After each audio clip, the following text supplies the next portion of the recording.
क्या यहाँ पे पश्चिम बंगाल में खास तौर से, जैसे पहले एक नजरिया कहा गया कि गुड टेररिज्म और बैड टेररिज्म के तौर पर विभेद किया जाता था वर्ल्ड वाइड, लेकिन अब समझ आ रहा है लोगों को, उसी तरीके से वायलेंस क्या यहाँ गुड वायलेंस और बैड वायलेंस हो गई है?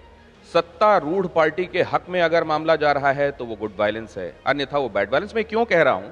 क्योंकि जो भारतीय जनता पार्टी और तृणमूल के बीच में आप देख रहे हैं वो तो एक पक्ष है, लेकिन दूसरा पक्ष भी देखिए। 1997 में वाम दल की सरकार में गृह मंत्री रहे बुद्धदेव भट्टाचार्य ने विधानसभा में जानकारी दी थी कि वर्ष 1977 से 1996 तक पश्चिम बंगाल में 28,000 लोग राजनीतिक हिंसा में मारे गए थे। अब यह भी एक पक्ष है, यह समझना पड़ेगा कि कहीं ऐसा तो नहीं है कि पॉलिटिकल आइडियोलॉजी के तौर पर या पॉलिटिक्स का एक अभिन्न हिस्सा इस तरीके से हिंसा को मान लिया गया है पश्चिम बंगाल में। कहीं ऐसा तो नहीं है? रिजू घोषाल लॉयर हैं और तथ्यों और तर्कों के साथ इस बात को रख सकते हैं। मैं जरा आपसे समझना चाहता हूं कांग्रेस का पर्सपेक्टिव भी।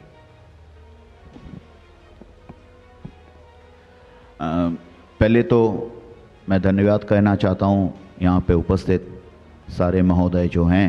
ये बहुत ही एक इम्पॉर्टेंट डिस्कशन आज के राजनीतिक जो वातावरण है उसके मद्देनज़र रखते हुए बहुत इम्पॉर्टेंट है ये। देखिए, अभी बंगाल का जो पॉलिटिकल जो सिनारियो है इसमें ज़्यादातर जितने भी आप मीडियम देख रहे हो, सोशल मीडिया हो या फिर मेन स्ट्रीम मीडिया हो, ये पूरा लड़ाई ना टू डायमेंशनल बना दिया गया है, या फिर बीजेपी या फिर तृणमूल। सबसे मज़ेदार बात जो है, जो मैं कहना चाहता हूं, आज बंगाल का बीजेपी क्या है इसके बारे में मेरा एक दोस्त है हाईकोर्ट में बड़ा अच्छी टिप्पणी की थी। बंगाल का बीजेपी है TMC minus Mamata Bandopadhyay and Abhishek Bandopadhyay. यही है अभी बंगाल का बीजेपी का चेहरा। सारे मैं सिर्फ छोटा सा एक सवाल, अर्जुन दा मेरे बुजुर्ग हैं, तो एक छोटा सा सवाल मैं कहना चाहता हूं। 10 साल तक अभी देखिए, अभी झुंड से लोग निकल के बीजेपी से टीएमसी से निकल के बीजेपी जा रहे हैं।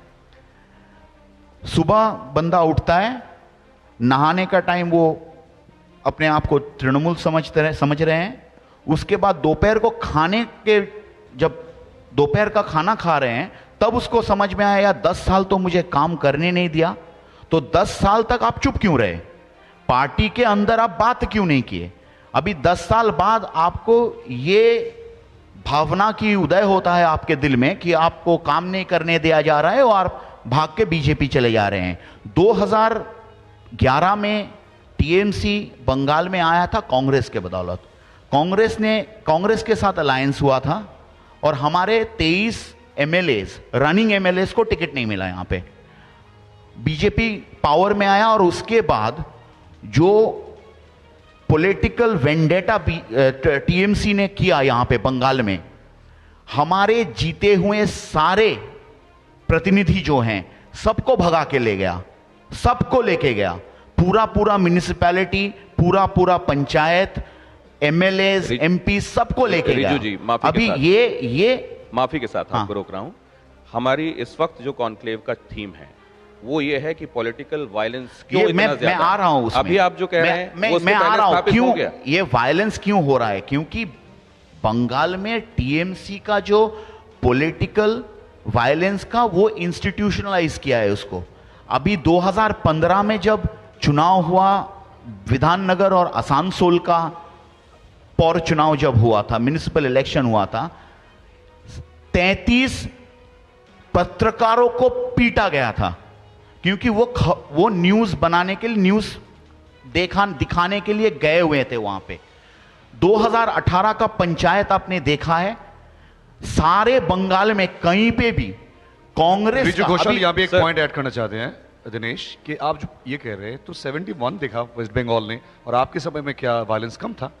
एकदम नहीं था, हमारे समय वायलेंस था। और मैं कांग्रेस का एक कार्यकर्ता होने के बावजूद इसका जो रिस्पॉन्सिबिलिटी मैं लेता हूं, यही सवाल है सर। वायलेंस हुआ है और वायलेंस का काउंटर वायलेंस पॉलिटिक्स नहीं है। Understood sir.